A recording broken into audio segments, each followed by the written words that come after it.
साथ ही इतिहास गवाह है कि झुंझुनू की माटी ने हमेशा देश को वीर और समर्पित योद्धा दिए हैं, लेकिन आज की कहानी उस जाबाज की है जिसने अपनी जिंदगी के 40 साल तिरंगे की आन बान और शान में समर्पित कर दिए। 1986 में जोधपुर की जिस धरती से इस सफर का आगाज हुआ था, 2026 में वहीं पर इसका गौरवशाली समापन हुआ। हम बात कर रहे हैं पिलानी के गांव शिवसिंहपुरा गांव के बीएसएफ इंस्पेक्टर ओम प्रकाश पंघाल की, जिनकी निष्ठा को विभाग ने एक या दो बार नहीं बल्कि 107 बार पुरस्कारों से नवाजा और 40 साल तक अपने देश की सेवा करते हुए आज सेवानिवृत्त होकर अपने गांव वापस लौटे। तो आइए आपको सीधे लिए चलते हैं पिलानी के शिवसिंहपुरा, जहां इस वीर सपूत का स्वागत किसी उत्सव से कम नहीं था।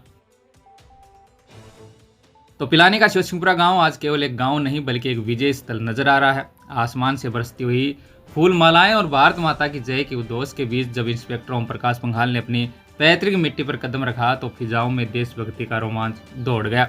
ग्रामीणों ने अपने लाडले को कंधों पर उठा लिया, मानो सदियों बाद कोई योद्धा फतेह करके घर वापस लौटा हो। ये सफर शुरू हुआ था साल 1986 में। जोधपुर स्थित फ्रंटियर हेडक्वार्टर से एक युवा ने सीमा सुरक्षा बल की वर्दी पहनी थी।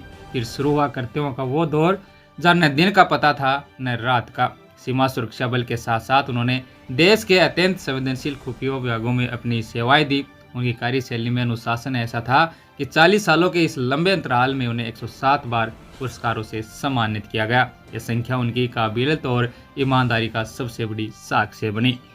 इसके अलावा बहुत कम सैनिकों के भाग्य में यह पल आता है कि जिस यूनिट और जिस स्थान से उन्होंने अपनी सेवाएं शुरू की हो वहीं से उन्हें विदाई मिले।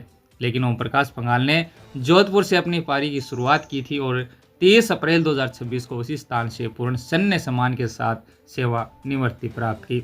इसलिए उनके कैरियर का सबसे भावुक और गौरवपूर्ण क्षण रहा। इसके अलावा देश सेवा की मसाला बुझने वाली नहीं है, क्योंकि ओम प्रकाश जी के नक्शे कदम पर चलते हुए उनके छोटे बेटे विजय भी साल 2014 से बीएसएफ में अपनी सेवाएं दे रहे हैं। पिता ने जहां 40 साल तक देश की ढाल बनकर पहरा दिया, तो अब उसी विरासत को उनका बेटा सरहदों पर आगे बढ़ा रहा है। इसके अलावा साथियों, इंसान सेवानिवृत्त जरूर होता है, लेकिन एक सैनिक का जज्बा हमेशा जवान रहता है। इंस्पेक्टर ओम प्रकाश पंघाल आज भले ही अपनी आधिकारिक ड्यूटी से मुक्त हो गए हो, लेकिन उनकी ईमानदारी, अनुशासन और वो 107 पुरस्कार आने वाली पीढ़ियों के लिए एक लाइट हाउस का काम करेंगे। इसलिए देश सेवा से समर्पित ऐसे वीर सपूत को हमारी तरफ से कोटि कोटि नमन और उनके स्वस्थ और उज्जवल भविष्य की मंगल कामना करते हैं।